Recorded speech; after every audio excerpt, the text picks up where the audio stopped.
আসসালামু আলাইকুম। সানজিদাস কিচেনে সবাইকে স্বাগতম। চলে আসলাম মজাদার একটি পিঠা রেসিপি নিয়ে। আর এটা হচ্ছে নোয়াখালীর ঐতিহ্যবাহী খোলা যায় পিঠা। যদিও এটা নোয়াখালীর পিঠা, কিন্তু আমি যতটুকু জানি এটা এখন সব অঞ্চলের মানুষেরই খুবই পছন্দের একটি পিঠা। অনেকে এটি অনেকভাবে বানানোর চেষ্টা করেন, তা আমি আজকে আমার রেসিপিটি শেয়ার করব। আশা করি আমার রেসিপিটি দেখার পরে আপনারা উপকৃত হবেন। তাহলে আর কথা না বাড়িয়ে চলুন পিঠাটি বানানো শুরু করা যাক। খোলা যায় পিঠা বানানোর জন্য আমি এখানে নিয়েছি চালের গুঁড়ো 3 কাপ, ময়দা হাফ কাপ, ডিম 2টো, লবণ 1 চা চামচ আর পরিমাণ মতো পানি। এখন আমি প্রথমে চালের গুঁড়োর সাথে লবণটা এবং ময়দাটা দিয়ে দিব। ময়দাটা আমি দিচ্ছি এই কারণে যে ময়দাটা দিলে পিঠাটা অনেক সফট হয়। আপনারা যদি না দিতে চান তাহলে নাও দিতে পারেন, শুধু চালের গুঁড়ো দিয়েও এটা হবে, কিন্তু একটু ময়দা মিশালে পিঠাটা অনেকক্ষণ সফট থাকে। লবণটাকে একটু ভালোভাবে মিশিয়ে নেওয়ার পর এখন আস্তে আস্তে করে পানি দিব। একবারে পানি দিব না, আস্তে আস্তে পানি দিব। এই পানিটা কিন্তু রুম টেম্পারেচার পানি, কোনো গরম পানি নয়।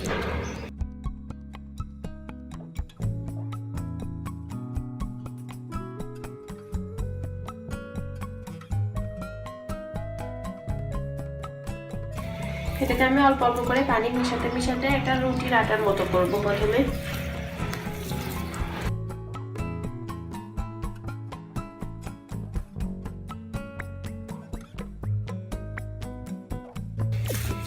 এটাকে এখন রুটির আটার মতো করে কিছুক্ষণ একটু মথে নিতে হবে। এখন ওই ডোটাকে একটু খুব ভালোভাবে কিছুক্ষণ মথে নিব। 3-4 মিনিট একটু ভালোভাবে মথে নিতে হবে।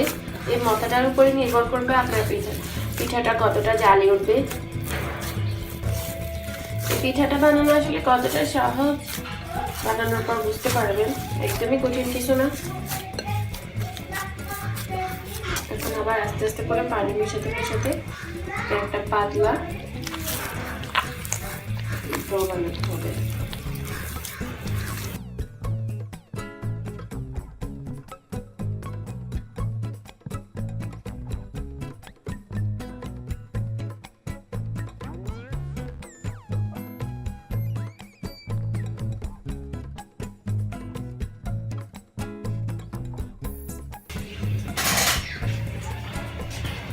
এবারে কাজটা আমি একটু চামচ দিয়ে করতে পারবো। চামচ দিয়ে আমি এখন ডোটাকে একটু পাতলা করে নেব।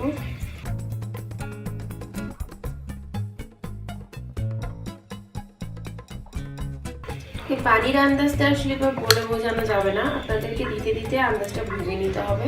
আর পাতলাটা কেমন হবে সেটা তো আমি দেখিয়ে দিব।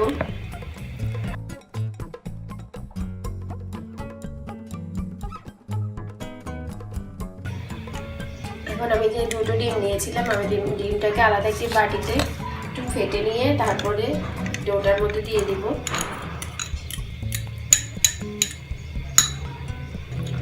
এই পিঠাটা বানানোর সময় চেষ্টা করবেন হাঁসের ডিম কিংবা দেশি মুরগির ডিম দিয়ে বানানোর জন্য, তাহলে পিঠাটা খুব ভালো হয়। ফার্মের ডিম দিয়ে পিঠাটা হয়, কিন্তু সেক্ষেত্রে পিঠাটা খুব ভালো হয় না। আসলে ট্র্যাডিশনালি এটাকে হাঁসের ডিম দিয়ে বেশি বানানো হয়।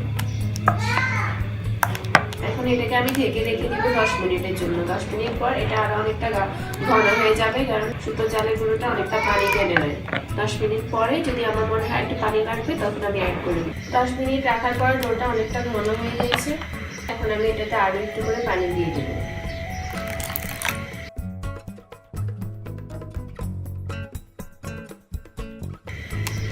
আর পাতলা করতে হবে না, এরকম কনসিস্টেন্সি থাকলেই হবে। দেখে নিন ডোটা কেমন হবে, এই যে এরকম হবে। এবার আমরা পিঠা বানানোর জন্য চুলায় চলে যাই। চুলায় আমি এরকম একটা মাটির হাঁড়ি বসিয়ে এটাকে গরম করে নিয়েছি। এটাকে একটু ভালোভাবে গরম করে নিতে হবে। এখন একটু দিয়ে দিব এরকম একটা চামচ দিয়ে 1 চামচ গোলা।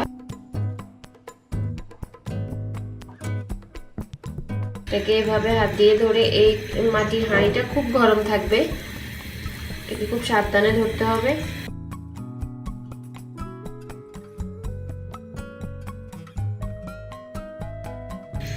দুই 1 মিনিট পর আমি দেখব পিঠাটার অবস্থা।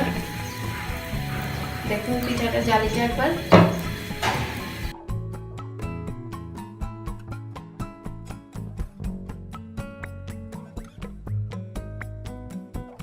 1 মিনিট পর এটা আপনা আপনি উঠে যাবে। দেখুন, আপনার মাটির হাঁড়িটা যদি নতুন হয় তাহলে প্রথমে একটু ঝামেলা করবে, 2-1টা পিঠা বানানোর পরে পিঠাটা খুব সুন্দরভাবে উঠে যাবে। এখন আমি আরেক চামচ তুলে এভাবে দিয়ে দিচ্ছি।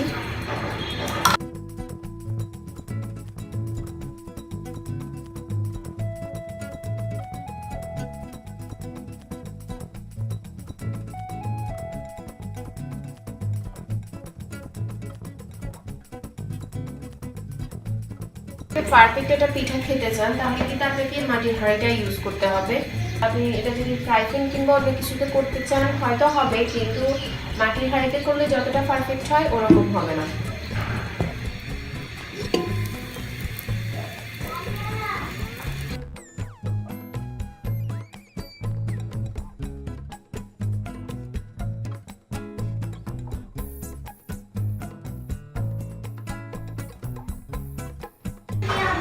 এভাবে আমি সবগুলো পিঠে করে নেব। দেখলেন তো কত সহজে তৈরি হয়ে গেল খোলা যায় পিঠা। ট্র্যাডিশনালি এটা যে কোনো মাংস, বিশেষ করে হাঁসের মাংস দিয়ে খাওয়া হয় অথবা খেজুরের গুড়। হাঁসের মাংসের একটা রেসিপি আমার চ্যানেলে অলরেডি আছে, চাইলে দেখে নিতে পারেন। আমি পিঠাটি দেখাচ্ছি, দেখুন এটা পিঠে ছিঁড়ে দেখাই। তো আমার রেসিপিটি কেমন লাগলো, ভালো লাগলে অবশ্যই কমেন্টসের মাধ্যমে জানাবেন এবং বাসায় ট্রাই করবেন।